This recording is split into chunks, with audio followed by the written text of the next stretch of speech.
Chapter 1. The call came at 2:47 a.m. and Jack Thompson almost didn't answer it. Now you might think that's strange, a radio DJ ignoring his request line. But Jack had developed a sixth sense about these things over 3 years of midnight shifts at WELD 99.9 FM. Some calls you could feel in your bones before you picked up the phone. The desperate ones, the ones that made your skin crawl even before you heard the voice on the other end. This one felt different. Wrong. WELD 99.9, you're on the air with Jack, he said anyway, because that's what you do when you're the only voice keeping the night owls company in a town like Eldridge, Massachusetts. For a moment, nothing but static. Then, barely audible above the electronic hiss, "Help me, please, The house won't let me leave." Jack's finger hovered over the disconnect button. The woman's voice was tissue-thin, worn down to nothing by what sounded like years of screaming into the void. But something about it made his chest tighten with a familiarity he couldn't place. "Mom, where are you calling from?" Jack asked, his training kicking in. "Are you in danger?" "The house," she repeated, and now Jack could hear something else. Wood creaking, or maybe footsteps on old stairs. "I can't get out. The doors won't open, and he's getting closer." The line crackled, her voice fading like a radio signal from another planet. In the background, Jack heard something that made his blood freeze. A man's voice, distant but getting closer, calling a name. "Eleanor, Eleanor, where are you hiding?" The connection died with a click that echoed through the tiny studio like a gunshot. Jack sat back in his chair, staring at the phone. The studio felt smaller now, the shadows deeper. Through the window, fog pressed against the glass like blind fingers, and the neon sign outside Mel's all-night diner flickered in a rhythm that matched his heartbeat. You see, the thing about Eldridge is that it's not the kind of place you stumble across by accident. Tucked away in the Berkshire foothills like a secret someone's trying to keep. It has that peculiar quality of feeling, both ancient and forgotten. The Victorian buildings lean against each other like old drunks sharing stories, their paint peeling in long strips that curl and twist in the wind. Time moves differently here. The fog rolls in thick and stays for days, muffling sounds and swallowing the edges of things until you can't tell where the world ends and something else begins. Jack had been working the midnight to 6 shift for 3 years, ever since his divorce had left him with nothing but a communications degree and a drinking problem he was trying to solve one lonely night at a time. The job had found him, really, through a friend of a friend who knew someone who'd heard WELD was looking for a night DJ who wouldn't ask too many questions about the town's peculiarities. He'd been asking questions anyway lately, ever since he'd started having the dreams. The request lines lit up like Christmas, jolting him back to the present. "Jack, did you hear that?" The first caller was breathless, excited. "That woman sounded terrified." "Obviously a prank," said the second, "but a good one. You should do more Halloween stuff, Jack." But it was the third caller that made Jack's throat go dry. An old man's voice, gravelly with age and cigarettes. "That wasn't no prank, son. That was Eleanor Marsh. She's been calling this station for 47 years, ever since she got trapped in that house on Elm Street. Sometimes the dead just don't know when to shut up." The line went dead before Jack could respond. He stared at the caller ID display, unknown number in green digital letters that seemed to pulse with malevolent life. Eleanor Marsh. The name hit him like a physical blow, dragging up memories he'd tried to bury. His father, Detective James Thompson, sitting at their kitchen table in Boston, papers spread out before him, muttering about a case that wouldn't close. A missing woman, a house that shouldn't exist, a town that protected its secrets like a mother protects her children. "Some doors were never meant to open again, Jackie," his father had said one night, bourbon heavy on his breath, "but that doesn't stop people from trying to pry them open." Jack had been 7 years old. He'd thought his father was talking about the basement door that stuck. Now, 25 years later, he was beginning to understand. During the next commercial break, Jack pulled out his phone and did what any rational person would do. He Googled it. Eleanor Marsh, Eldridge, Massachusetts, brought up exactly nothing. Elm Street, Eldridge gave him a map, but no street by that name existed. WELD radio station history yielded scattered references to the station's founding in 1975, but nothing about mysterious callers or trapped women. But in the back of his mind, a voice whispered, "You already know the truth. You've always known." The request lines had gone quiet, unusual for a Saturday night. Jack found himself staring at the phone, willing it to ring again. When it finally did, at 4:23 a.m., he grabbed it on the first ring. "WELD 99.9, you're on the air." "Jack." The voice was different this time, younger, male, familiar. "It's Pete, from the morning show." "Pete, what are you doing up?" "I couldn't sleep. Keep having these dreams about the station, about voices coming through the equipment that shouldn't be there." Pete's voice was shaky, uncertain. "Jack, have you been hearing things in the background of the broadcasts?" Jack's mouth went dry. "What kind of things?" "Voices, whispers. Sometimes it sounds like conversations, but the words don't make sense. And sometimes, God, this sounds crazy, sometimes it sounds like my own voice, saying things I never said." Before Jack could respond, the lights went out. Not just the studio lights, everything. The on-AR sign died with a final electronic wheeze. The broadcast equipment went silent. Even the emergency lighting failed, plunging the station into absolute darkness. Jack sat perfectly still, his heart hammering against his ribs. The silence was so complete, it felt like being buried alive. No hum of electronics, no distant traffic, no wind against the windows. Just his own breathing and the sound of blood rushing in his ears. Then, from somewhere in the darkness of the studio, came a whisper. "Help me."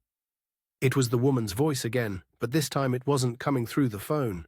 It was coming from the studio itself, from the space between the walls, from the very air around him.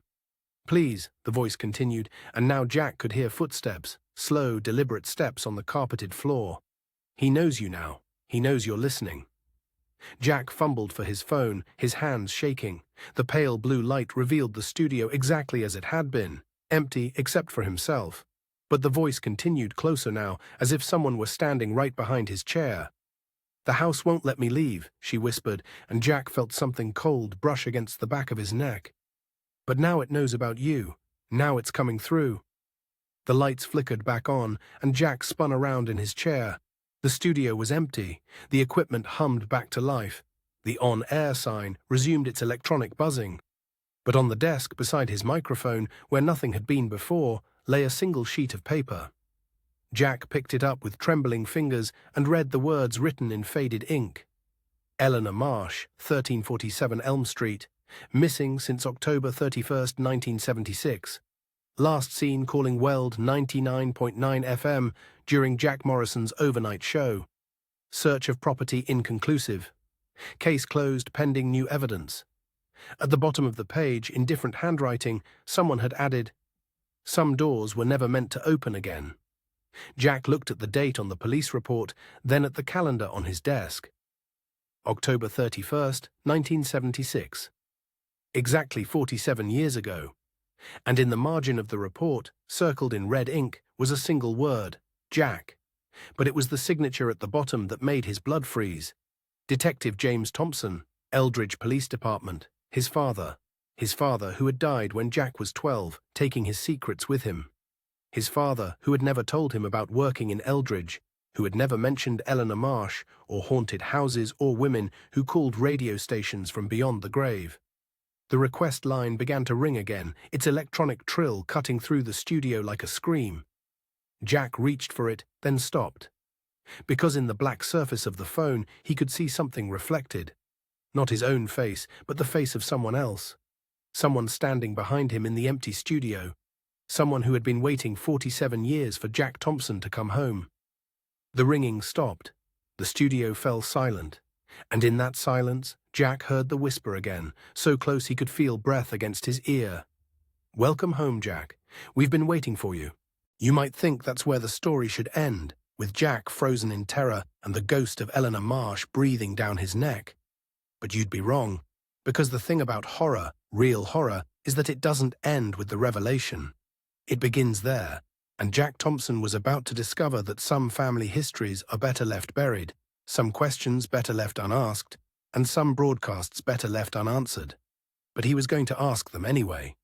Because that's what we do, isn't it? We poke at the darkness, even when we know damn well it's going to poke back. Especially then. Chapter 2. 3 weeks after Eleanor Marsh whispered his name in an empty studio, Jack Thompson was beginning to think he'd imagined the whole thing. You know how it is when something impossible happens to you. At first, every detail burns bright as a neon sign in your memory. But then the days roll by, one after another, and your rational mind starts doing what rational minds do best. It starts explaining things away. Static on the phone lines, a power surge. Maybe he'd been drinking more coffee than usual, or maybe the stress of living in a town where the fog never quite lifts had finally gotten to him. But the dreams hadn't stopped, and neither had the feeling that something was watching him through the studio windows. The night of October 15th started like any other. Rain drummed against the windows in a steady rhythm that had become as familiar as his own heartbeat, and John Coltrane's saxophone wove through the warm circle of light that surrounded Jack's microphone. The coffee in his mug had gone cold hours ago, it always did, but the bitter taste had become part of the ritual. Like communion wine for the priests of late-night radio. That was Coltrane with a love supreme, Jack said into the microphone, his voice carrying that practiced warmth that had become his signature over 3 years of midnight shifts. And if that doesn't chase away whatever's haunting your Tuesday night, I don't know what will. It's 2:23 a.m. on this rainy October evening, and you're listening to WELD 99.9, where the music flows like water and the conversations run deep. He glanced at the request board. A few dedications, a song request from Martha at the hospital, the usual lonely voices reaching out across the darkness. Everything normal. Everything routine. That should have been his first warning. The static started small. Just little bursts between songs, like radio hiccups that lasted a second or two. Jack adjusted the levels, checked the connections, did all the technical troubleshooting that becomes second nature when you work with equipment older than some of your listeners. But the static persisted, growing stronger with each passing minute. Then the on-air sign started flickering. Not the steady electric pulse it usually maintained, but an irregular pattern that seemed almost like Morse code. Dash dot dash, dash dash dot. Jack stared at it, trying to make sense of the pattern when the phone rang. The sound cut through the studio like a blade through silk. One ring, sharp and clear. Then silence. Then another ring, but this one was different, distorted, as if the sound was coming from underwater or through a tunnel that stretched for miles. Jack hesitated. After the Eleanor Marsh incident, he'd developed a healthy paranoia about unexpected calls. But the request line was his lifeline to the outside world, the thread that connected him to the insomniacs and night shift workers who depended on his voice to get them through the dark hours. WELD 99.9, you're on the air with Jack. For a moment, nothing but the sound of breathing, ragged, desperate breathing, like someone who'd been running for their life. Then a voice, thin and crackling with static. Please, I'm trapped in the old Miller house. Please help me. The words hit Jack like a physical blow. The Miller house. Every longtime resident of Eldridge knew that name, knew the stories that swirled around it like smoke around a dying fire. The place had burned in the 80s, they said. Nothing left but a foundation and memories that nobody wanted to talk about. But it was the voice that made Jack's blood run cold. Female, young, terrified beyond measure. And underneath her words, he could hear something else. A sound like wood creaking, or footsteps on broken glass, or maybe just the wind through empty rooms. "Ma'am, who is this?" Jack asked, his finger hovering over the record button. Something told him this call needed to be preserved. "Are you hurt?" I can't get out," the voice continued, crackling through the static like a transmission from another world. "The doors won't open, the windows won't break, and oh God, he's coming back." Jack's training kicked in. Put the call on the air, let the listeners hear it. Sometimes the best way to help someone was to make sure they weren't alone. "You're live on WELD 99.9, he said, his voice steady despite the ice water running through his veins. "What's your name? And where exactly are you?" "Rebecca," she whispered, and the name sent a chill down Jack's spine that had nothing to do with the October cold. "Rebecca Miller. I'm in the house where I grew up. But it's not right anymore." The rooms are wrong. The stairs go up, but they also go down. And the man in the shadows won't let me leave. The request lines exploded into life. Jack could see the lights blinking like angry eyes, caller after caller trying to get through. But he kept his focus on the woman, on Rebecca, whose voice was growing fainter with each word. "Rebecca, I'm going to stay on the line with you," Jack said, his mouth dry as dust. "Can you tell me how long you've been there?" "I don't know," she sobbed, and now Jack could hear something else in the background, a sound like dragging footsteps, getting closer. "Time doesn't work right here. It could be hours. It could be years. I keep calling for help, but nobody comes. Nobody ever comes." The second line rang, and Jack reluctantly put Rebecca on hold to take it. The caller was an older man, his voice rough with age and cigarettes. "Jack, you need to cut this off right now," the man said, his words urgent. "I heard this exact same call in 1978. Same voice, same words. Rebecca Miller disappeared that year, son. She's been gone for 45 years. Jack's world tilted sideways. 1978. Rebecca Miller disappeared. "Sir, what are you—" "That house burned down in 83, the caller continued. "Nothing left but ash and bad memories.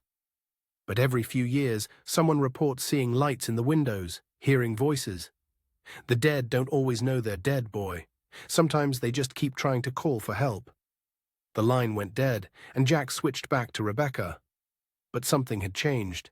Her voice was different now, still terrified, but with an edge of something else, something that might have been hope. "I can hear you," she whispered. "You're listening. Someone's finally listening." "Rebecca, I'm here," Jack said, his voice cracking. "I'm going to help you. Just tell me." The scream cut through the studio like a chainsaw through bone. Not just fear. This was agony, pure and absolute. The sound of someone being torn apart by forces beyond human comprehension. Then silence. Not the peaceful quiet of a disconnected call, but the complete absence of sound that comes when something fundamental has been broken. Jack stared at the phone, his hands trembling, as the studio around him seemed to hold its breath. The request lines were going insane. Caller after caller, their voices overlapping in a cacophony of confusion and fear. "Jack, I saw lights in the Miller house tonight. That sounded like my cousin Sarah, but she's been dead for 20 years. I dreamed about her last night, a girl trapped in a burning house. The same call, word for word. I recorded it in 78. Jack tried to process it all, but his mind felt like it was moving through thick syrup. Rebecca Miller disappeared in 1978. The Miller house burned in 83. During the next commercial break, Jack did what any rational person would do in the age of Google. He researched. Rebecca Miller, Eldridge, Massachusetts, brought up a single newspaper article from October 1978. A 16-year-old girl who'd vanished from her bedroom one night, leaving behind only a journal filled with drawings of a tall man with no face who followed her through the house. The house that had burned down 5 years later under mysterious circumstances. The house where neighbors still reported seeing lights in the windows that shouldn't exist. Jack printed out the article, his hands shaking as he read the details. Rebecca Miller, last seen October 15, 1978. Exactly 45 years ago. Tonight. He tried to trace the call, but the number showed as disconnected. When he called the Eldridge police, the desk sergeant laughed. "The Miller house? Son, there's no power line to that location. Hasn't been for 40 years. And no cell towers either. The terrain blocks the signal. Whoever's playing pranks on you, they're calling from somewhere else." But Jack knew what he'd heard. The fear in Rebecca's voice had been real. The desperation, the terrible final scream. He was still staring at the printout when he noticed something that made his blood freeze. The air in the studio had grown thick, almost viscous, like trying to breathe through cotton. And the framed photo on the wall, a picture of WELD's original staff from 1975, was hanging crooked. He was certain it had been straight when he'd arrived that evening. The overnight janitor, an ancient man named Eddie, who'd been cleaning the station since Carter was president, shuffled in just as Jack was straightening the photo. "You heard her, didn't you?" Eddie said without preamble, his watery eyes fixed on Jack with an intensity that was deeply unsettling. "The Miller girl. You know about Rebecca?" Eddie's laugh was dry as autumn leaves.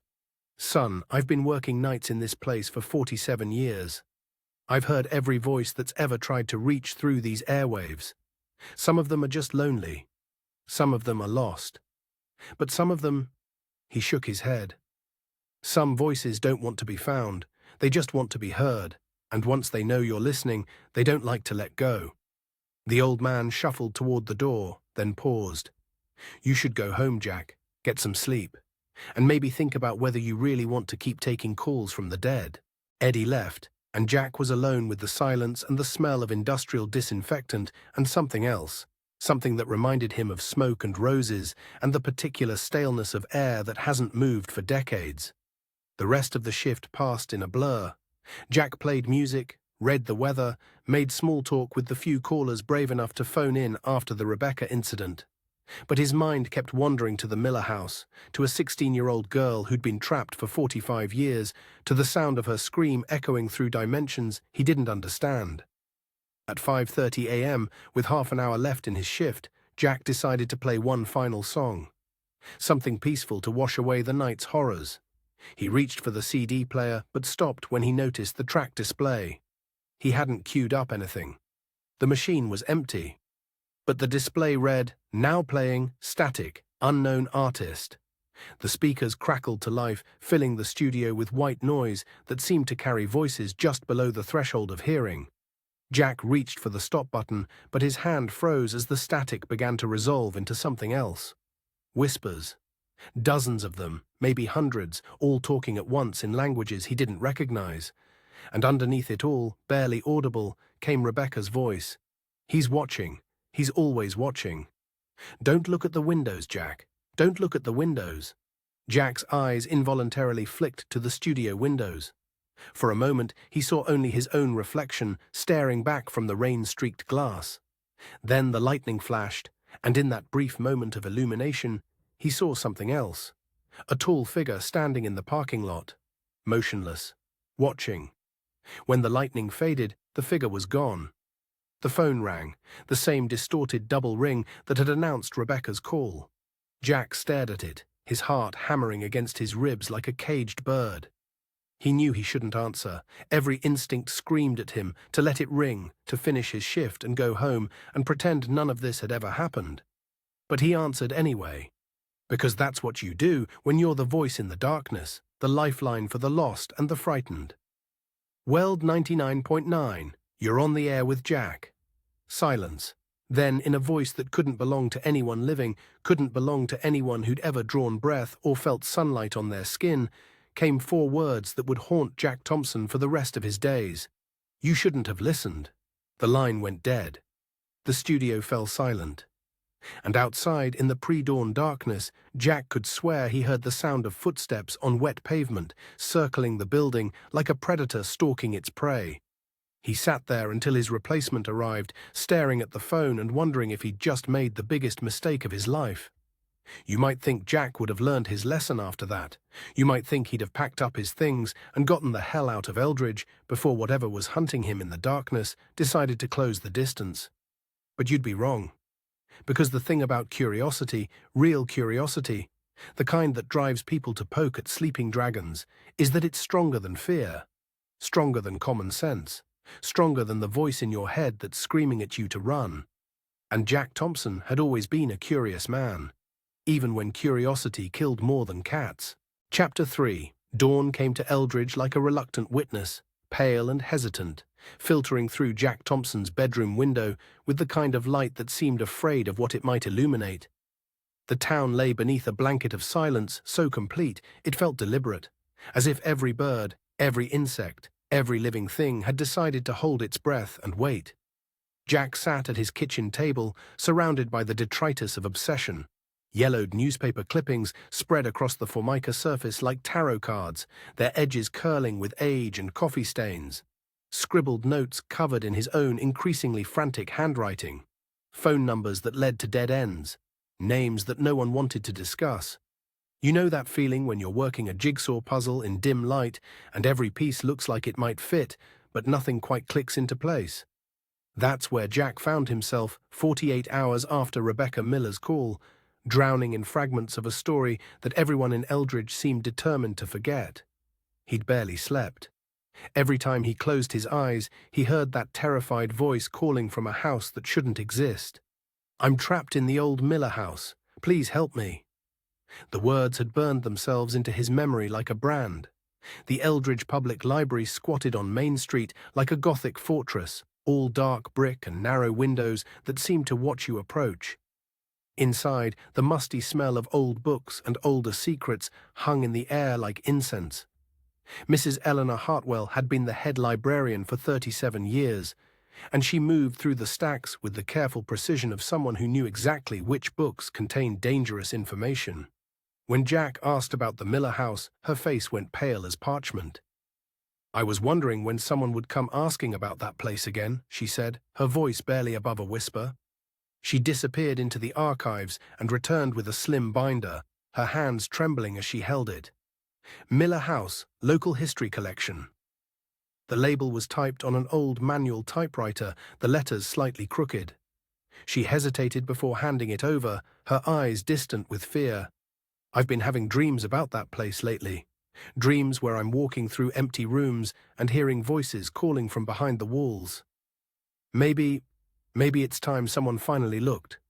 Jack took the binder to a corner table where dust motes danced in the afternoon light.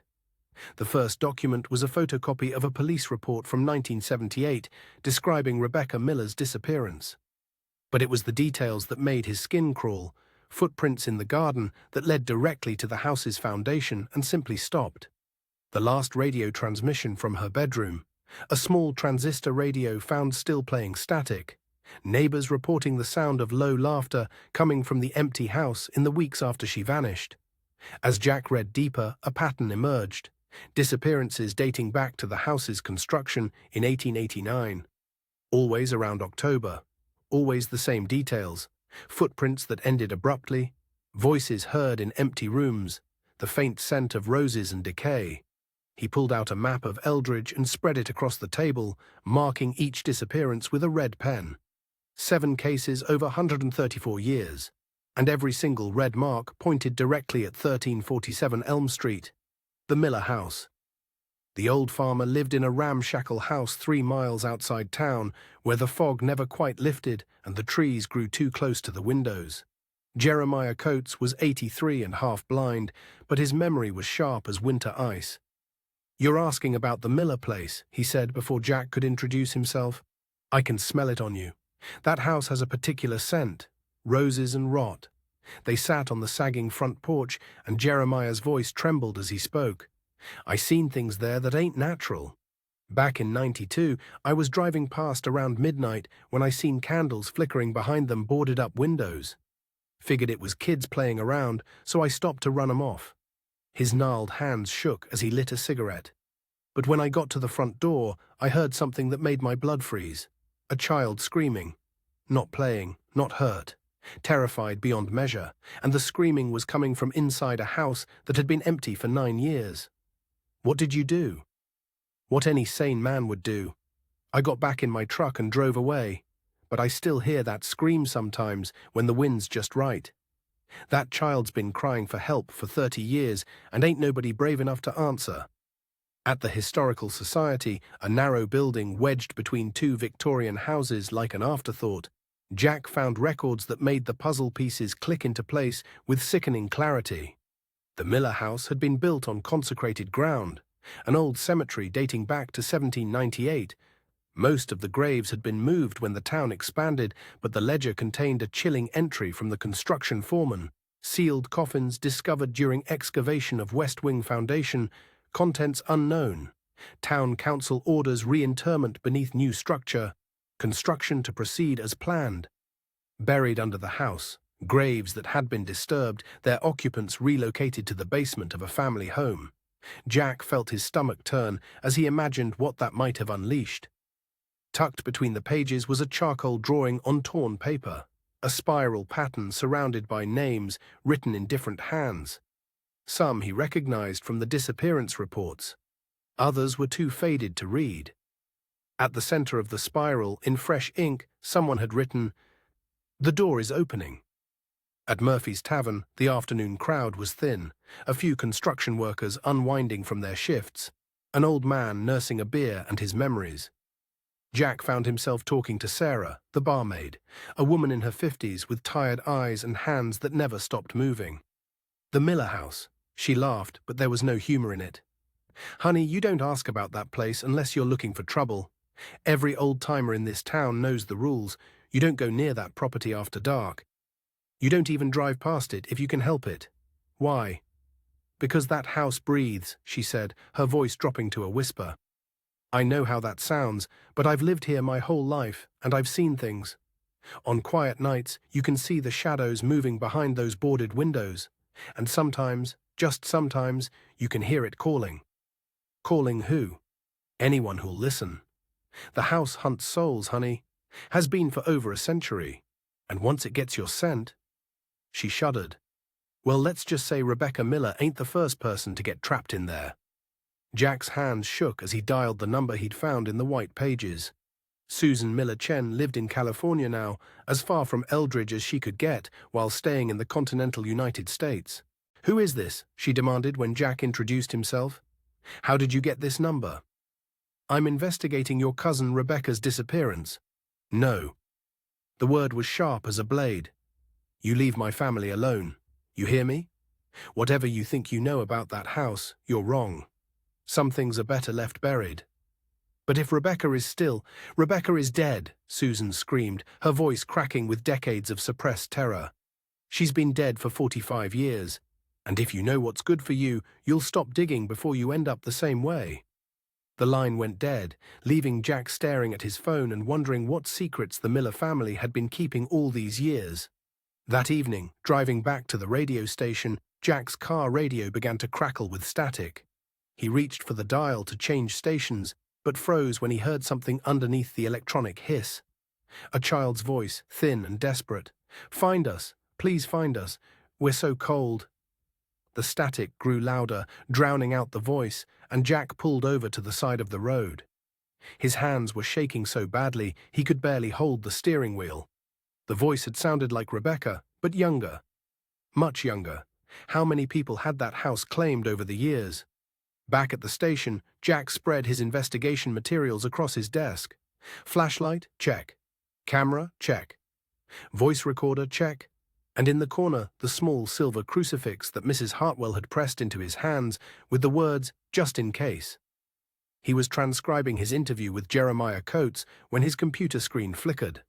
The cursor began moving on its own, highlighting a single word in his notes. Home. The cursor circled the word again and again, as if trying to burn it into his retinas. Jack pushed back from the desk, his heart hammering. The studio felt different now, smaller somehow. The shadows in the corners seemed deeper, and the familiar hum of electronic equipment sounded almost like whispers. Exhaustion finally overtook him around 3 a.m., and he dozed off at his desk. In his dreams, he stood before the Miller house as it had been in its prime, painted white with green shutters, flower boxes in the windows, the picture of suburban normalcy. But the windows were wrong. Instead of glass, they were dark holes that seemed to watch him with malevolent intelligence. In the dream, he could hear voices calling from inside the house. Dozens of them, maybe hundreds, all speaking at once in a language he didn't understand. And underneath it all, Rebecca's voice. Come home, Jack. Come home where you belong. He woke with a start, his neck stiff and his mouth dry as dust. Outside, dawn was breaking grey and reluctant over Eldridge, and Jack made a decision that would change everything. It was time to visit the Miller house. The walk from his car to the rusted gate felt like a journey through quicksand. Every step required conscious effort, as if the very air around the property was trying to push him away. The house squatted at the end of the overgrown driveway like a cancer on the landscape, its Victorian bones twisted by decades of neglect and something else, something that seemed to radiate malevolence. Through a broken window on the second floor, Jack caught a glimpse of movement. A shadow that flitted across the peeling wallpaper, too quick to be anything natural, but too deliberate to be imagination. The front door hung slightly ajar, creaking on hinges that squealed like wounded animals. Jack approached slowly, his flashlight ready, his camera around his neck, his heart hammering against his ribs like a caged bird. As he reached for the door handle, the house seemed to exhale, a breath of stale air that carried the scent of roses and decay and something else that made his skin crawl.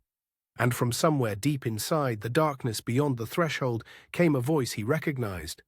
Rebecca's voice, but different now. Older, changed by 45 years of imprisonment and pain. "You're late," she whispered, the words drifting out like smoke from a dying fire. "We've been waiting for you." Jack's hand froze on the door handle. Every instinct screamed at him to run, to get back in his car and drive as far from Eldridge as his gas tank would take him. But he thought of Rebecca Miller, 16 years old and terrified, calling for help that had never come. He pushed open the door and stepped into the darkness. Now you might think that's where Jack's investigation ended, with him walking into a house that had been hungry for over a century.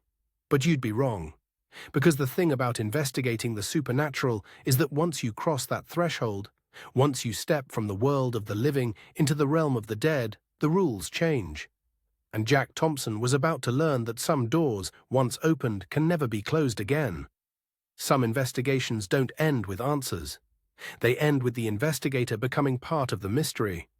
But the story doesn't stop there. It never stops. It just finds new voices to tell it. Chapter 4.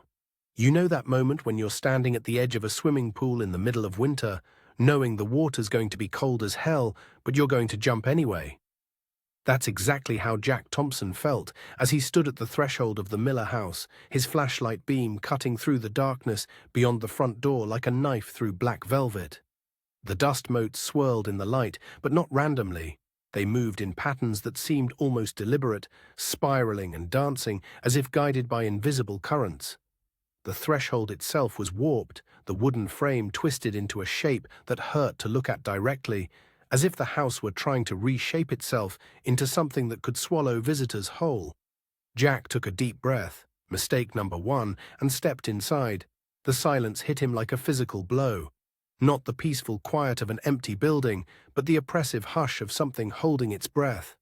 Outside, the October wind had been rustling through the trees, birds calling from branch to branch, the normal sounds of a world going about its business. But the moment Jack crossed the threshold, all of that stopped. The wind died. The birds went silent. Even his own breathing seemed muffled, as if the air itself had thickened around him. The parlor opened to his left, and Jack played his flashlight across walls covered in peeling wallpaper that had once been yellow but had faded to the color of old teeth. In the flickering beam, the torn strips looked like something else.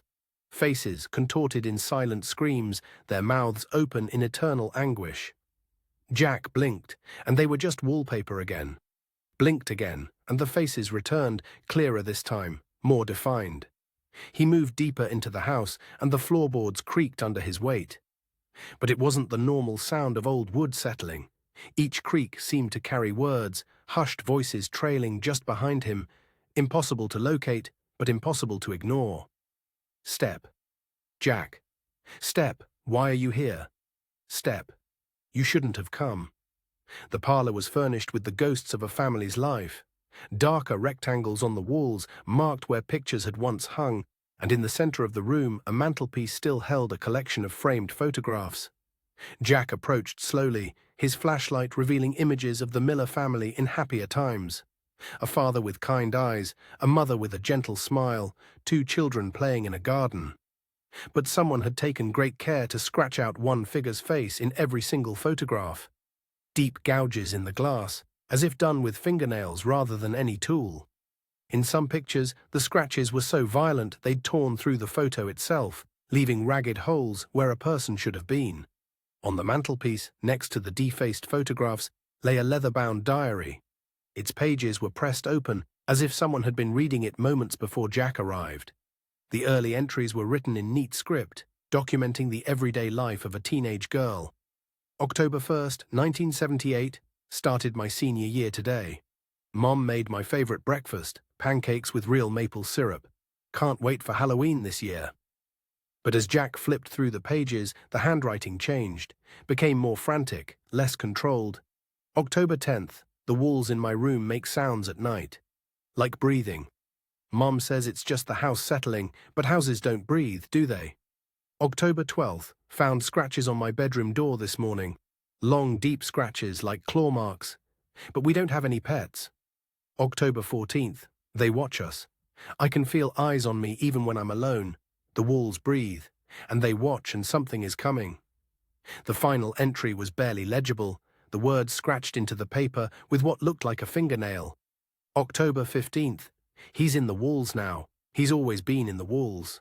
If you're reading this, you're already marked. Run, run before... The entry ended there, mid-sentence, as if Rebecca had been interrupted by something she couldn't bear to write about. From somewhere upstairs came the faint sound of a music box playing a lullaby. The melody was warped, slowed down, as if the mechanism were winding down after decades of neglect. Jack followed the sound, his flashlight beam dancing across the staircase banister as he climbed toward the second floor. But the moment he reached the landing, the music stopped. Complete silence, as if the house were holding its breath again. The hallway stretched before him, doors on either side, leading to empty bedrooms. But as Jack moved down the corridor, his breath began to fog in front of him. The temperature had dropped at least 20 degrees, and his flashlight beam revealed frost forming on the walls in patterns that looked almost like writing in a language he didn't recognize. At the end of the hall, a bedroom door stood slightly ajar. Jack pushed it open and stepped inside, his flashlight revealing a cracked mirror mounted on the far wall. He caught his reflection in the fractured glass, pale, frightened, holding a flashlight like a weapon against the darkness. Then he looked down. Muddy footprints led from the doorway to where he stood, but they weren't his. These prints were smaller, made by bare feet, and they were still wet. Jack spun around, his flashlight beam sweeping the empty room, but he was alone. When he looked back at the mirror, his reflection lingered a beat too long, as if it were reluctant to follow his movements. In the center of the room sat a broken porcelain doll, its head tilted at an unnatural angle, one eye missing, the other staring directly at Jack with an intensity that made his skin crawl. He kept the flashlight trained on it as he backed toward the door, but in his peripheral vision he could swear he saw the doll's head slowly turn to follow his movement. The sound of his own heartbeat was so loud in his ears that he almost missed the whisper coming from his voice recorder. The device was still running in his pocket, and through the small speaker came a chorus of hushed voices. Rebecca, Tommy, Sarah, Michael, Jennifer. Names spoken by people who weren't there, listing the disappeared like a roll call of the damned. Jack pulled out the recorder and stared at it, watching the needle jump with each whispered name. But the list went on, far more names than the 7 disappearances he'd documented. How many people had this house claimed over the years? He was backing out of the bedroom when he noticed something else. Behind a sagging bookshelf was a narrow door, almost hidden in the shadows. Jack approached it slowly, his flashlight revealing that the door was smaller than normal, as if it had been built for a child, or built to hide something that didn't want to be found. The door opened with a creak that seemed to echo through the entire house. Beyond it lay a tiny closet, barely large enough for a person to stand in. The walls were smeared with dark stains that could have been paint, or could have been something else entirely. And carved into the wood, deep enough to catch his flashlight beam, were symbols that hurt to look at directly. Spirals and angles that seemed to twist back on themselves, creating patterns that made Jack's eyes water and his head pound. At the bottom of the symbols, carved deeper than the rest, were 2 words in English. He waits. Jack slammed the door shut and stumbled backward, his heart hammering against his ribs like a caged animal. He needed to get out of this house, needed to get back to his car, back to the station, back to the world of the living where things made sense and mirrors showed only what was real. But first he had to know what was in the basement. The trapdoor was in the foyer, hidden under a moth-eaten rug that disintegrated at his touch. The wooden hatch was heavier than it looked, and when Jack finally pried it open, the smell that wafted up made him gag. Damp earth and decay and something else, something sweet and cloying that reminded him of flowers left too long in a vase. The stairs beyond disappeared into impenetrable darkness that seemed to swallow his flashlight beam. Each step down felt like descending into the throat of some massive beast. and the temperature continued to drop until Jack's breath came out in white puffs that hung in the air like ghosts. The basement was older than the house above it. Much older. The walls were rough stone, and the floor was packed earth that felt soft and yielding under his feet. In the center of the space, carved into the dirt floor, was a spiral symbol like the ones he'd seen upstairs, but larger, more elaborate. And as Jack stared at it, the shadows seemed to pool within the carved lines, as if the symbol were a portal rather than mere decoration. His flashlight began to flicker, the beam pulsing in perfect rhythm with footsteps that echoed from somewhere above him. Slow, deliberate steps, pacing back and forth across the parlor floor. But that was impossible. Jack was alone in the house. Wasn't he? The flashlight died completely, plunging him into absolute darkness. In the silence that followed, Jack heard his own breathing, the hammering of his heart, and something else, a voice speaking from the walls themselves, the words seeming to seep through the stone like water through a sieve. "Why have you come?" The voice was neither male nor female, neither young nor old. It was the voice of the house itself, ancient and patient and hungry. "Why have you come to disturb our rest?" Jack fumbled for his phone, desperate for any source of light, but the device was completely dead. The battery that had been fully charged when he entered the house now showed empty, and when he scrolled through his contacts, every single name had been replaced with "unknown caller." From somewhere in the darkness came another voice, one he recognized. "Welcome home, Jack." Rebecca. But not as she had been in life. This was something else, something that had been shaped by 45 years of imprisonment and pain. "I've been waiting for you," she continued, her voice echoing from everywhere and nowhere. "We all have. Father knew you would come eventually. Blood calls to blood after all." "My father," Jack whispered, his voice cracking. "What does my father have to do with this?" "He was the one who brought us here," Rebecca said, and now Jack could see her, a pale figure standing at the edge of his vision, translucent and terrible. "Detective James Thompson. He found our secret, just like you did. Found the truth about what happened in this house, what's been happening for over a century." The pieces clicked into place with sickening clarity. His father hadn't just investigated the Miller house, he'd become part of its history, part of its hunger. "He tried to stop it," Rebecca continued, "tried to break the cycle. But the house wouldn't let him leave, just like it won't let you leave." Jack turned and ran for the stairs, his hands groping blindly in the darkness. Behind him, he could hear laughter, not Rebecca's, but something older, hungrier. The sound of something that had been waiting patiently for its next meal. He stumbled up the stairs and through the parlor, his hands outstretched, feeling for walls and door frames in the absolute darkness. The front door was just ahead. He could feel the cool air from outside, could smell the October night beyond the threshold. His hands found the door handle and turned. Nothing happened. Jack pulled harder, threw his full weight against the door, but it wouldn't budge. The lock had engaged on its own, sealing him inside with whatever lived in the walls of the Miller house.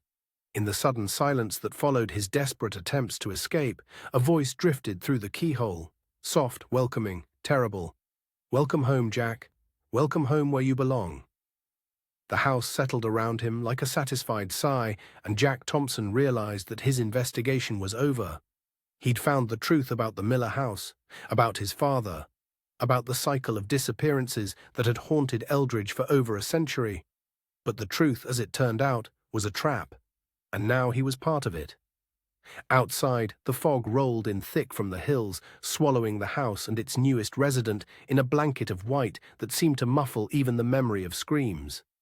Now, you might be wondering how I know all this, seeing as how Jack never made it out of that house to tell his story.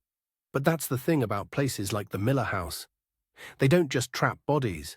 They trap voices, memories, stories that echo through the walls like radio signals bouncing between stations.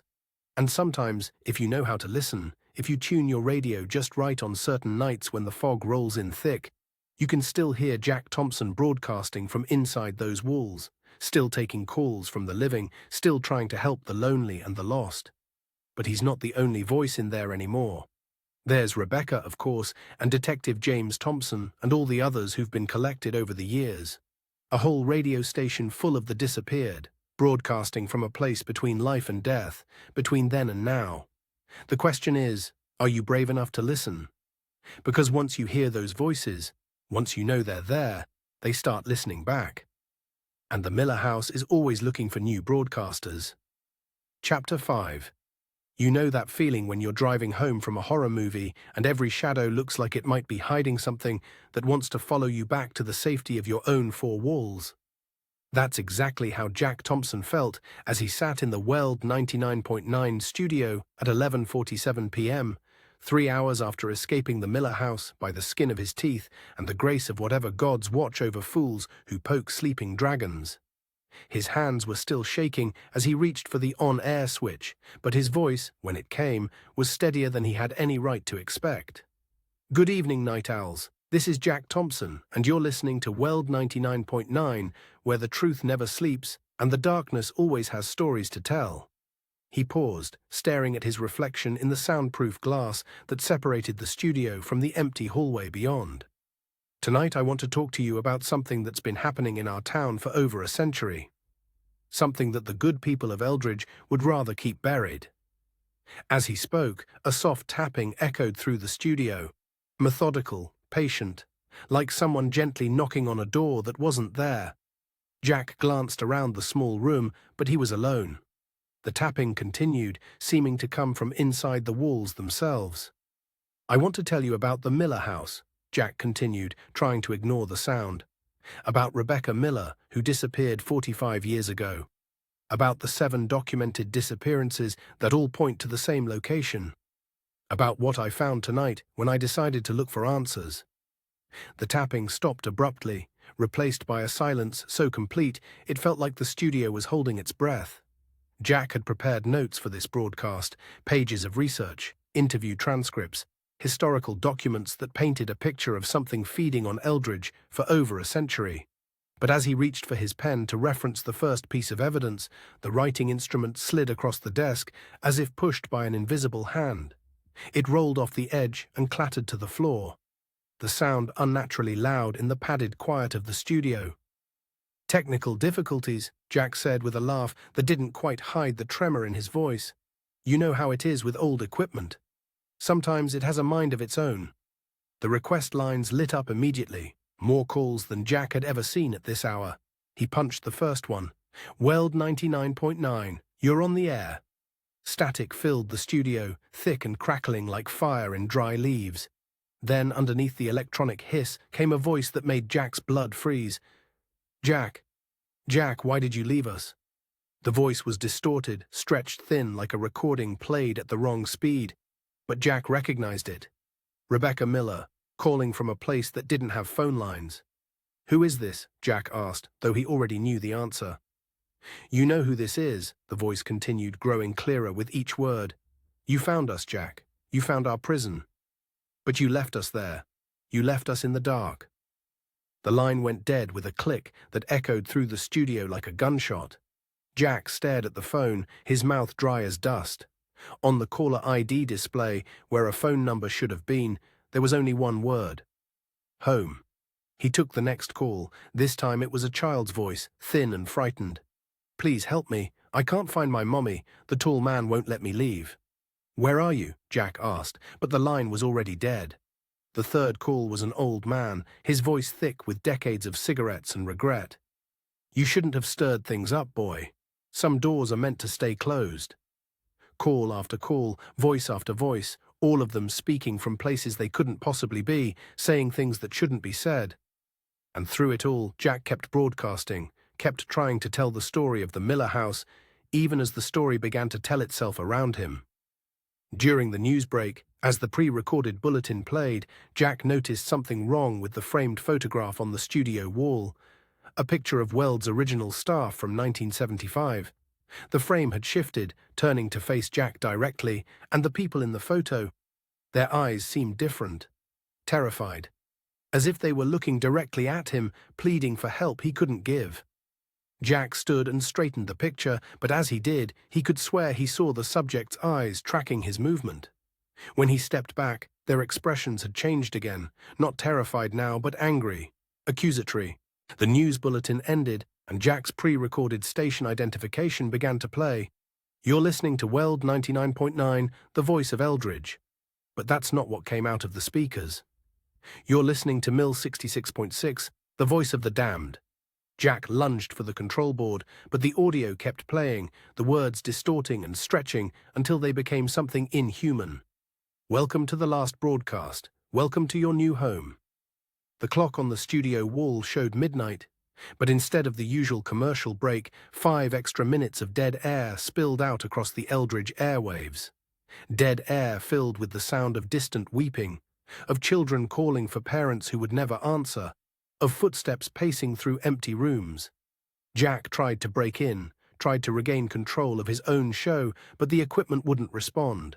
The mixer knobs twisted themselves, locking him out of his own broadcast. He could only sit and listen as the sound of the Miller house poured through the radio waves and into the homes of everyone still awake and listening. When the dead air finally ended, Jack queued up a song, something normal, something safe. Buddy Holly's That'll Be the Day. But as the familiar melody filled the studio, Jack heard something else layered beneath it. A child's voice chanting in rhythm with the music. He's in the walls. He's in the walls. He's coming through the walls. Jack tried to change the track, but his hands seemed to move through the controls without touching them. The knobs and sliders wouldn't respond to his touch, as if he'd become a ghost in his own studio. The door to the hallway burst open, and Diane Martinez, the station's night producer, stumbled in. Her face was pale as milk, her eyes wide with terror. "Jack, what the hell is going on?" she gasped. "I was watching through the window, and I saw someone walking behind you, but the studio's empty. You're alone in there." Jack spun around, but the studio was exactly as it had been. Empty except for himself and the growing certainty that he was losing his mind. "There's nobody here, Diane," he said, but his voice lacked conviction. "I know what I saw," she insisted. "A tall figure standing right behind your chair. Its eyes were—" She shuddered. Its eyes were glowing. Diane left, muttering about calling the station manager, and Jack was alone again with the broadcast that was no longer his to control. He looked down at the guest chair where interview subjects sometimes sat, and his stomach lurched. There was a dark stain on the cushion, fresh, glossy, the color of old blood. But when he blinked and looked again, the chair was clean. The phone rang. A familiar number, Mrs. Hartwell at the library. "Eleanor," Jack said, grateful to hear a normal voice. "Thank God, I need to—" But the voice that answered wasn't Mrs. Hartwell's. It was younger, terrified, speaking through decades of static and interference. "He's coming for you, Jack. He knows you've been telling our secrets. He's coming through the walls, through the radio waves, through the spaces between what's real and what's not." The line went dead, leaving Jack staring at the phone as if it were a poisonous snake. He tried to focus on the broadcast, tried to tell the story he'd come to tell. But as he spoke into the microphone, describing his investigation, his findings at the Miller house, the studio around him began to change. The walls flickered, showing glimpses of peeling wallpaper and water-stained plaster. The floor beneath his feet felt soft and yielding, like earth that had been recently disturbed. For a moment, just a moment, Jack wasn't in the WELD studio anymore. He was back in the Miller house, sitting in a room that existed in the spaces between reality and nightmare, broadcasting to an audience of the dead and the dying. Then the vision snapped back, and he was in the radio station again. But the feeling lingered. The sense that the two places were becoming one, that the Miller house was reaching through the airwaves to claim him. The PA system crackled to life, playing the station's morning jingle, but backward, and slowed down until it became a lullaby that Jack had heard before. In the basement of the Miller house, drifting up from graves that had been disturbed over a century ago, the soundproof window between the studio and the hallway began to rattle, as if something on the other side was trying to break through. Cracks appeared in the glass, thin lines that spread outward like spiderwebs, fracturing Jack's reflection into a dozen different versions of himself. All of them looked terrified. As he continued to broadcast, Jack felt something that made his skin crawl, breath on the back of his neck. Warm, moist breath that carried the scent of roses and decay. He spun around, but the studio was empty. Just him and the microphone and the growing certainty that he was no longer alone. "The truth about the Miller house," Jack said into the microphone, his voice cracking with strain, "is that it's hungry. It's been feeding on this town for over a century, and it's not done yet. It won't be done until every secret is told, every voice is heard, every lost soul finds its way home." The words came out before he could stop them, a promise he hadn't meant to make. "I won't leave you trapped. I'll find you. I'll find all of you." The studio fell silent. Even the ambient hum of electronic equipment died away, leaving Jack in a bubble of absolute quiet that pressed against his eardrums like water at the bottom of a deep pool. Then the phone rang. Jack stared at it for a long moment, knowing that whatever was on the other end would change everything. Knowing that some calls shouldn't be answered, some voices shouldn't be heard. But he was a radio DJ, and radio DJs answered the phone. It was what they did. "WELD 99.9, he said, his voice barely a whisper. Silence. Then, in a voice he recognized, a voice that had been calling to him across the decades. "Thank you for coming home, Jack. We've been waiting so long. Rebecca Miller." But not as she had been in life. This was something else, something that had been shaped by 45 years of imprisonment and patient hunger. "Father will be so pleased," she continued. "Detective Thompson's boy, finally ready to join the family business. Finally ready to take his place among the voices in the walls." Jack's hand trembled as he held the phone. "My father. What did you do to my father?" "We didn't do anything to him," Rebecca said, and Jack could hear the smile in her voice. "He came to us willingly, just like you will. Because that's what Thompsons do, they protect and serve, even when protecting means becoming part of what they're protecting against." The line went dead, but Rebecca's voice continued, coming from the walls themselves now, from the spaces between the radio waves. "Come home, Jack. Come home where you belong. The broadcast is waiting, and we have so many stories to tell." Jack sat in the silent studio, surrounded by equipment that no longer obeyed him, in a building that was becoming something else, something hungry. Outside, the fog was rolling in from the hills, thick and white and patient. He looked at the clock. 3:33 a.m. 3 hours until his shift ended. 3 hours until he could leave the station and drive home and pretend that none of this had happened. But even as he thought it, Jack knew he wasn't going home. Not to his apartment, not to his old life, not to the world where radios were just machines and houses were just buildings and the dead stayed properly buried. He was going back to the Miller house, because that's where the story was waiting. That's where the voices were calling from. That's where his father had gone 40 years ago and never really returned. Jack Thompson reached for the microphone one last time. "This is Jack Thompson, signing off from WELD 99.9, he said, his voice steady now, resigned. "Thank you for listening. Thank you for caring about the lost and the forgotten. And if you're ever driving past the Miller house on Elm Street, and you hear voices calling from inside." He paused, looking out at the fog-shrouded town that had been his home for 3 years, but never really his at all. "Don't stop. Don't listen. Don't try to help. Because some broadcasts never end. They just find new voices to carry them forward." The on-air sign flickered and died. The studio fell silent, and somewhere in the darkness beyond the windows, the Miller house waited patiently for its newest broadcaster to come home. Now you might think that's where Jack's story ends, with him sitting in a dark radio studio, finally understanding the trap that had been laid for him decades before he was born. But you'd be wrong, because the thing about stories like this, stories about places that feed on the living and voices that call from beyond the grave, is that they don't end. They just change frequency.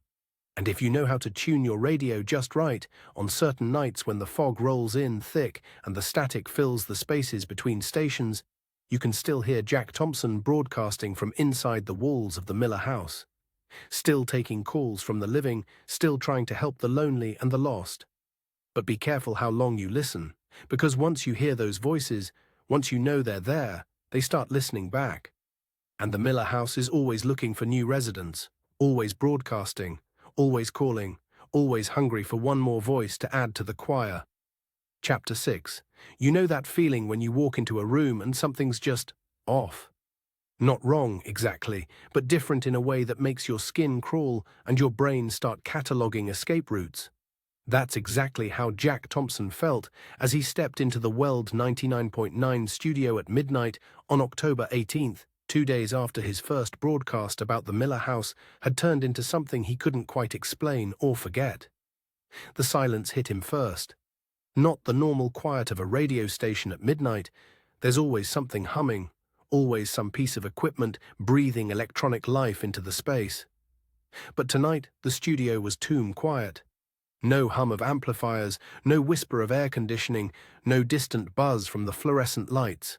Just the hollow pulse of his own heartbeat, echoing in his ears like a drum in an empty cathedral.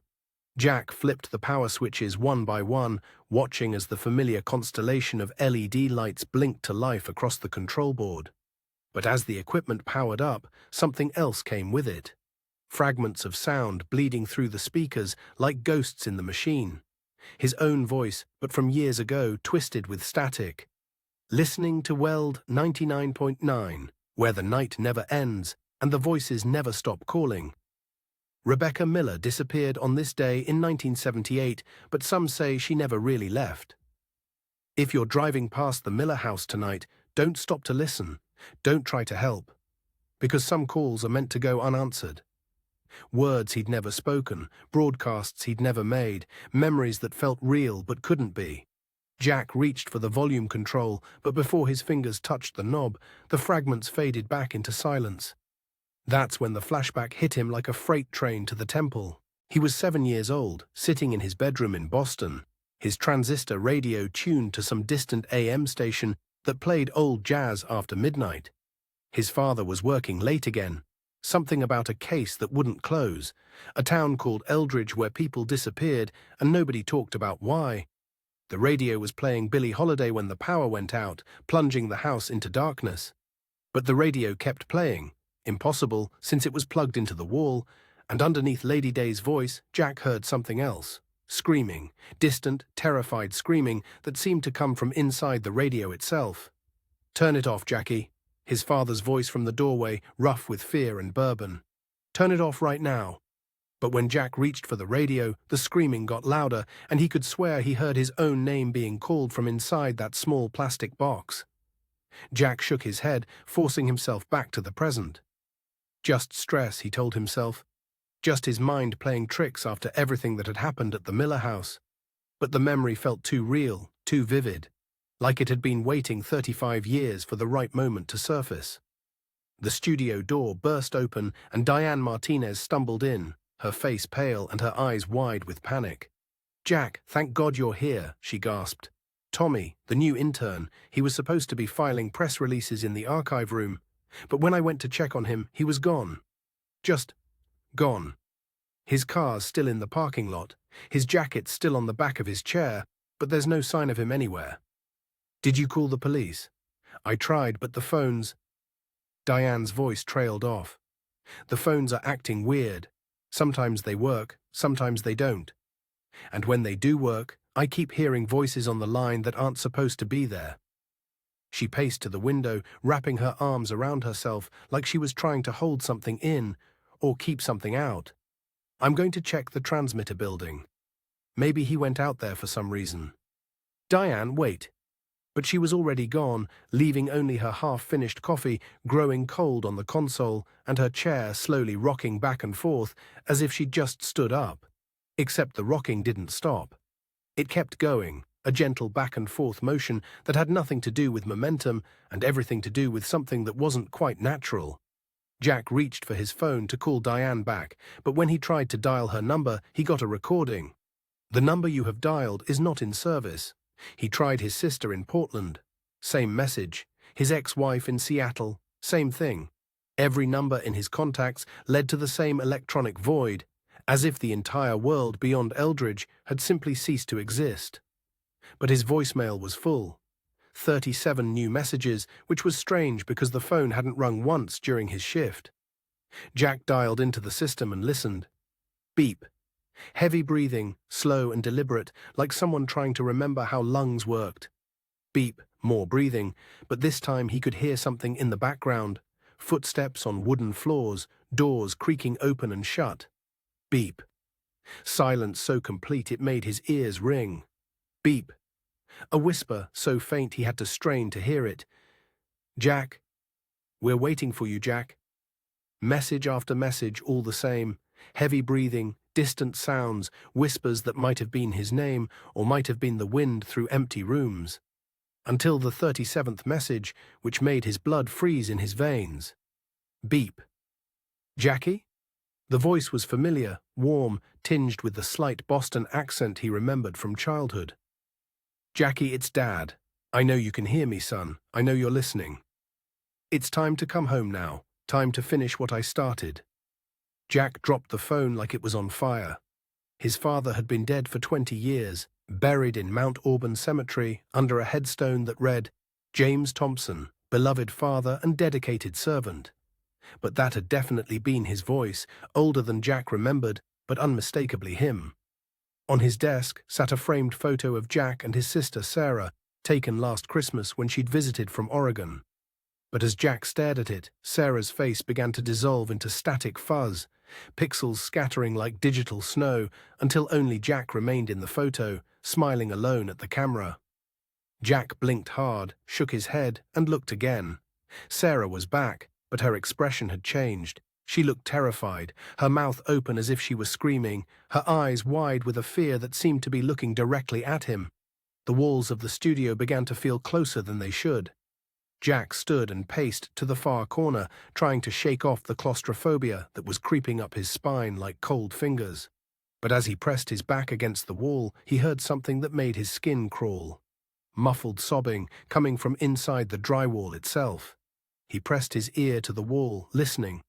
No pipes ran through that section, no electrical conduits, nothing that should be making sound. But there it was.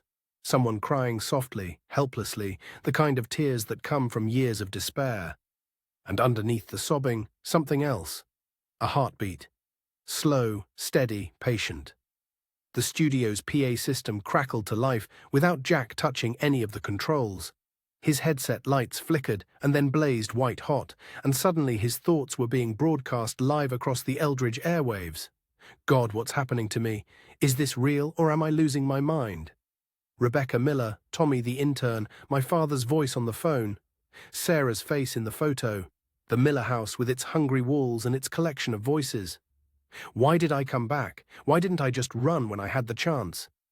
Jack lunged for the controls, frantically trying to cut the broadcast, but the equipment wouldn't respond.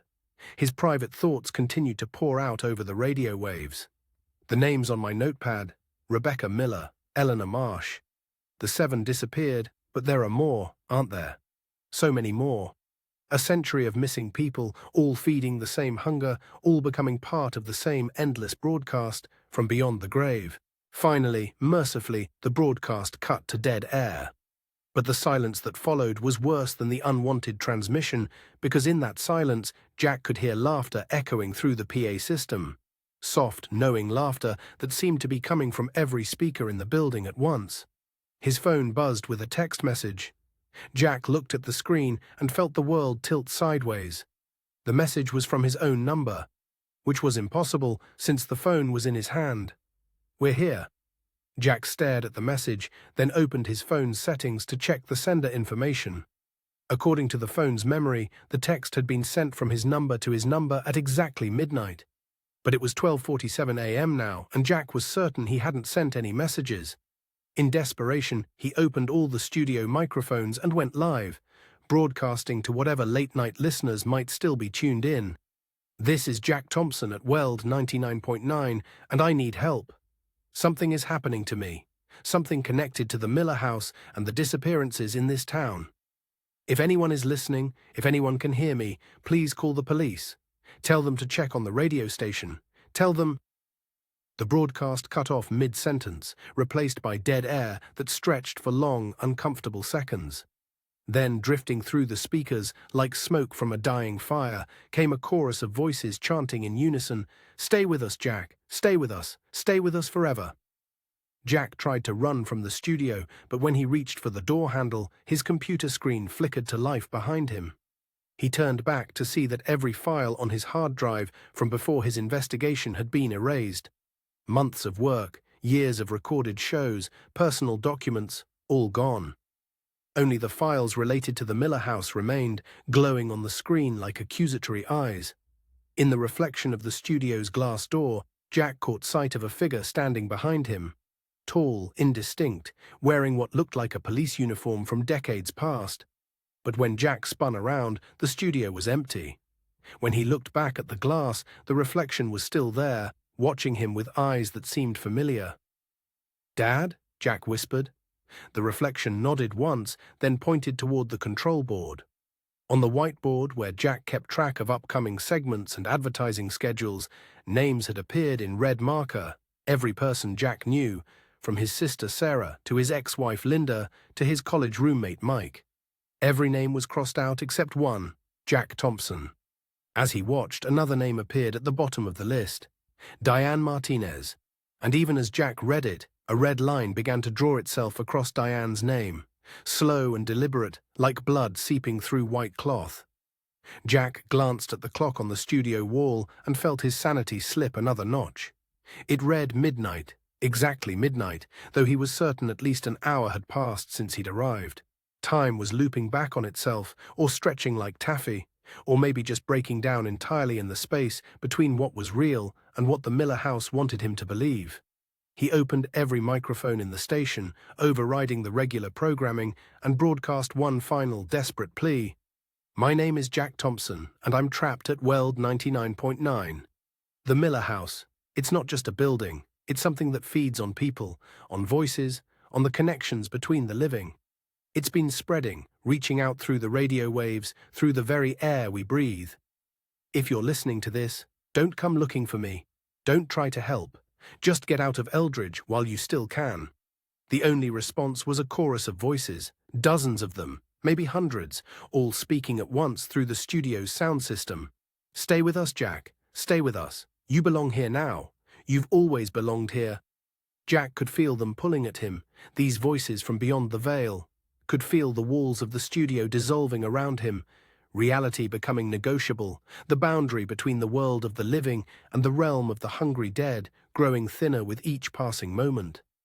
The static in his headphones began to match his pulse, growing louder and more insistent with each beat of his terrified heart.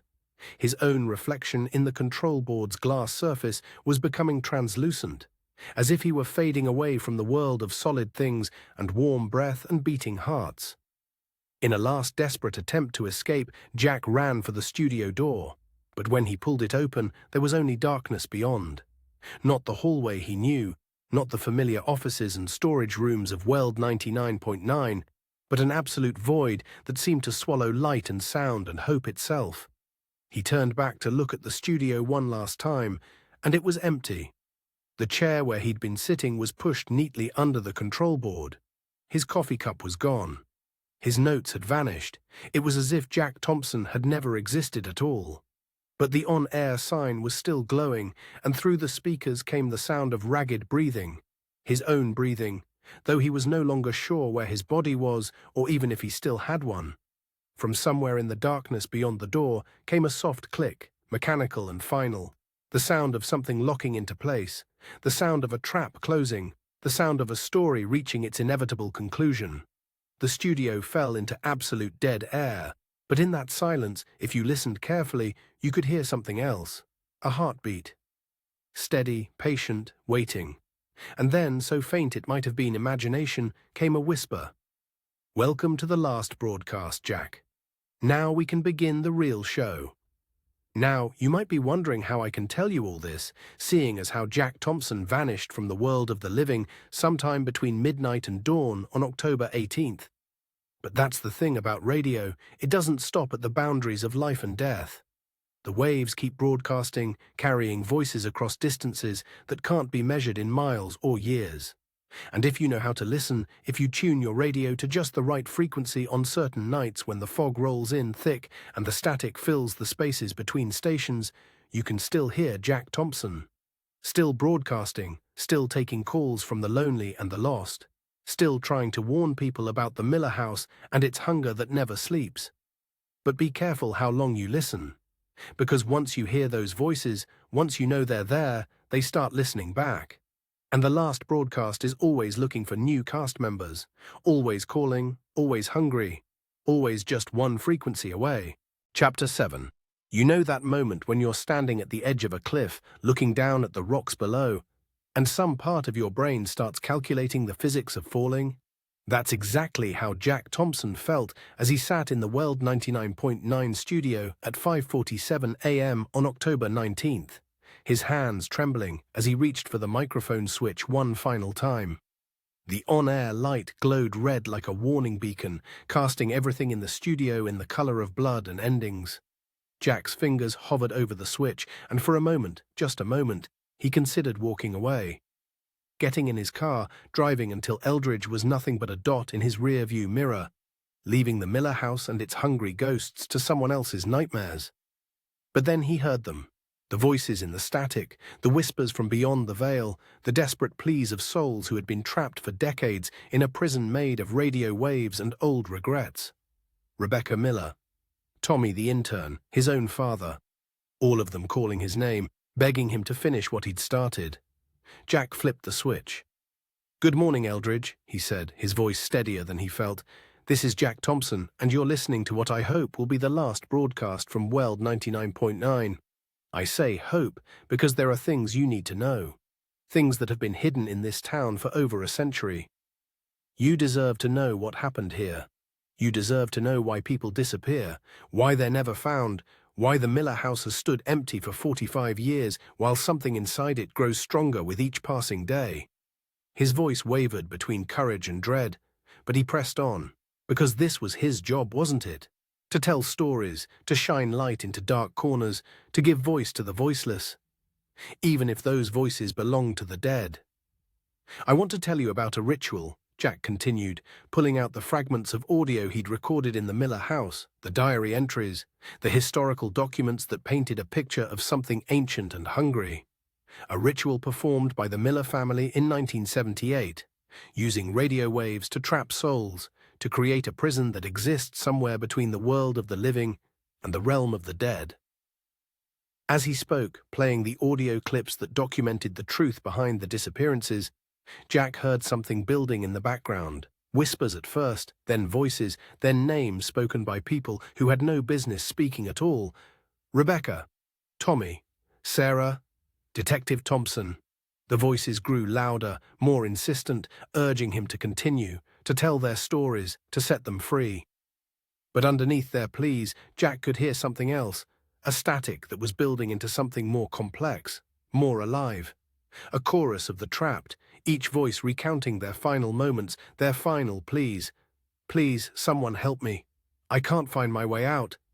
The walls are breathing. They're alive. Tell my family I love them. Tell them I'm sorry." Jack could barely speak over the cacophony, but he pressed on, his voice growing stronger with each word. The entity that lives in the Miller house isn't just a ghost. It's something that feeds on human connection, on the bonds between the living and the dead. It uses radio waves to reach out, to pull people into its web, to add their voices to its collection. And it's been growing stronger for over a century, feeding on the souls of the disappeared. The studio began to change around him. The familiar walls wavered and shifted, reality becoming negotiable. The modern equipment flickered and became older, more primitive. The fluorescent lights dimmed and were replaced by the warm glow of oil lamps. The carpet beneath his feet softened and became wooden floorboards, creaking with the weight of decades. Jack was no longer in the radio station, he was in the Miller house, sitting in the parlor where it all began, surrounded by peeling wallpaper and family portraits with scratched-out faces. At the window, a tall figure stood silhouetted against the dawn light, watching, waiting, patient as death itself. "Show yourself," Jack shouted, his voice echoing through both the radio waves and the haunted house that existed in the spaces between reality and nightmare. "I know you're here. I know you've been using me, using my voice to reach out, to draw more people into your trap. But I won't let you do it anymore." The lights in the studio, or the house, or wherever Jack was now, flickered violently. The shadows on the walls began to move, reaching toward him with fingers made of darkness and hunger. And then, booming through the speakers with a voice like grinding stone, came the entity's response. "You brought me here, Jack Thompson. You opened the door with your broadcasts, with your questions, with your need to know what should have remained hidden. I am stronger now because of you. I can reach farther, touch more lives, claim more souls. You have given me the power to leave this place, to spread beyond the boundaries of Eldridge, to turn every radio into a gateway, every voice into a trap." Jack felt the weight of that truth settling on his shoulders like a funeral shroud. He had done this. His investigation, his broadcasts, his desperate need to uncover the truth, it had all fed the entity, made it stronger, given it the power to break free from its century-old prison. But he also understood something else now.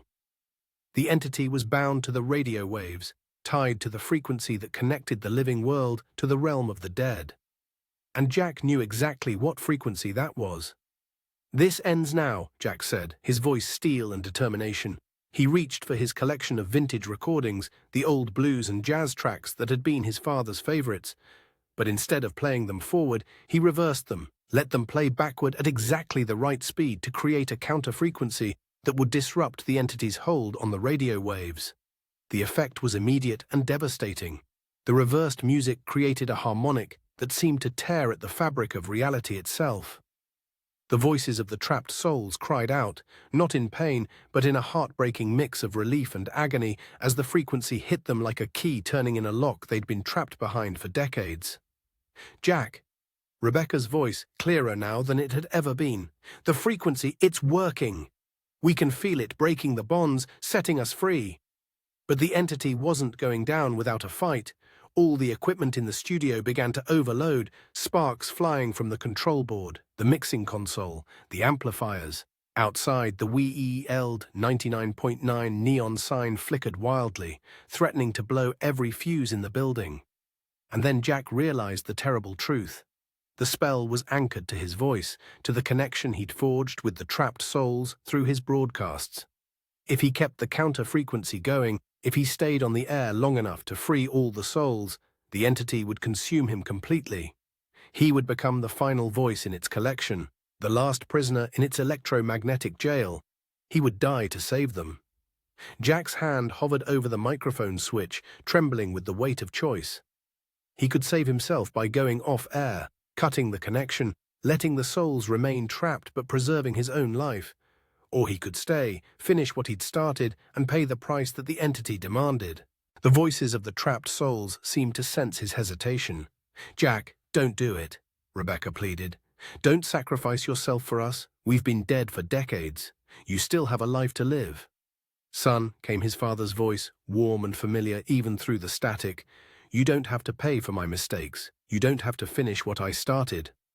But Jack thought about all the people who had disappeared, all the families who had never known what happened to their loved ones, all the souls who had been trapped in the spaces between life and death for over a century. He thought about the entity spreading beyond Eldridge, using radio waves to reach into homes across the country, turning every voice into a potential victim.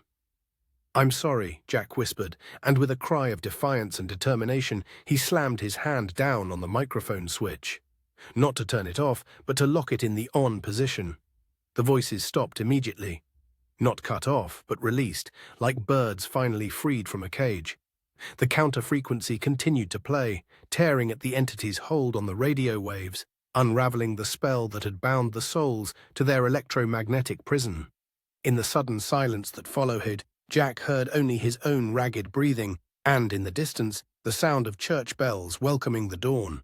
The studio around him began to stabilize, the Miller House parlor fading back into the familiar walls and equipment of WELD 99.9.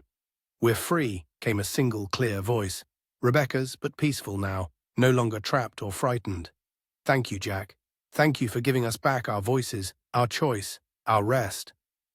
"Tell my family I love them," said another voice, fading like an echo. "Tell them we're okay now," said a third. "Tell them we're finally home." One by one, the voices faded away.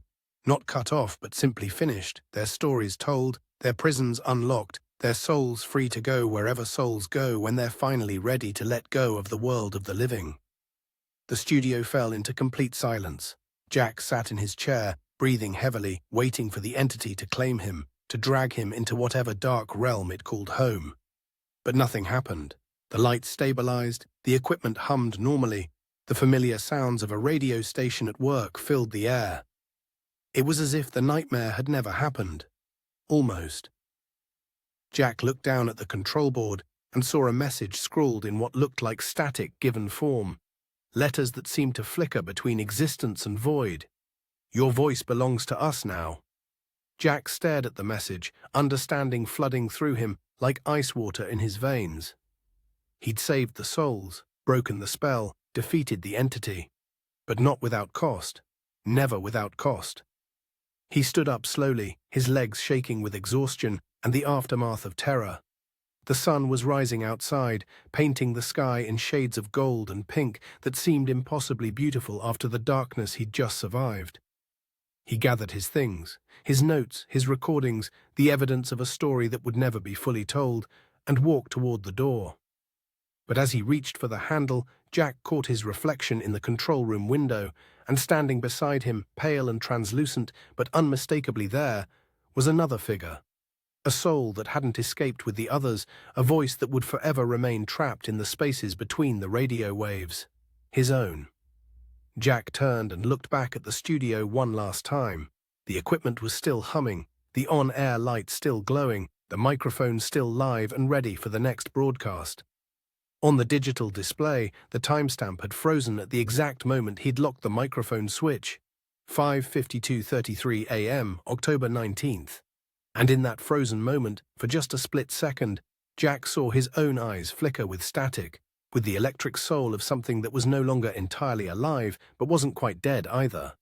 He walked out of the studio and into the morning light, but part of him, the part that had connected with the voices of the trapped, the part that had opened the door between worlds, remained behind, forever broadcasting from the spaces between stations, forever taking calls from the lonely and the lost. WELD 99.9 continued its regular programming that day, and the next, and the next. But sometimes, late at night when the fog rolled in thick and the static filled the spaces between songs, listeners reported hearing something else. A voice that sounded like Jack Thompson, still broadcasting, still telling stories, still trying to help the desperate and the afraid.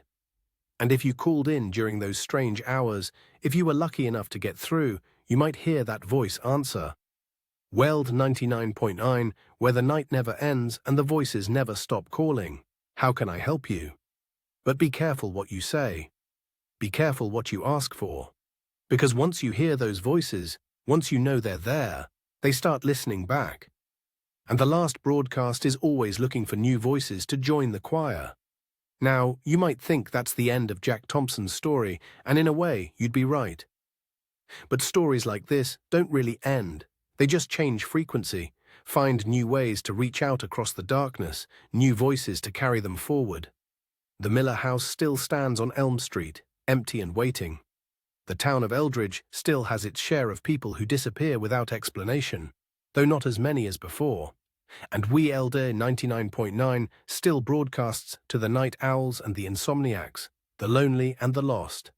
But if you're ever driving through that part of New England and you're scanning the radio dial late at night, and you hear a voice that sounds like it's coming from very far away, calling out across the years, well, that's probably just your imagination, probably. But maybe, just maybe, it's Jack Thompson, still broadcasting from the spaces between life and death, still trying to help, still taking calls from people who need to know that someone somewhere is listening. And if you call in, if you're brave enough or foolish enough to dial that number, remember this. Some stories never end. They just find new voices to tell them. Some broadcasts last forever. And some DJs never really sign off. They just keep playing the music, taking the calls, and reminding us that in the darkest hours of the night, when the world feels empty and cold and impossibly alone, there's always someone out there in the static, ready to listen, ready to help, ready to welcome you home. The end, WELD 99.9, where the night never ends, and the voices never stop calling.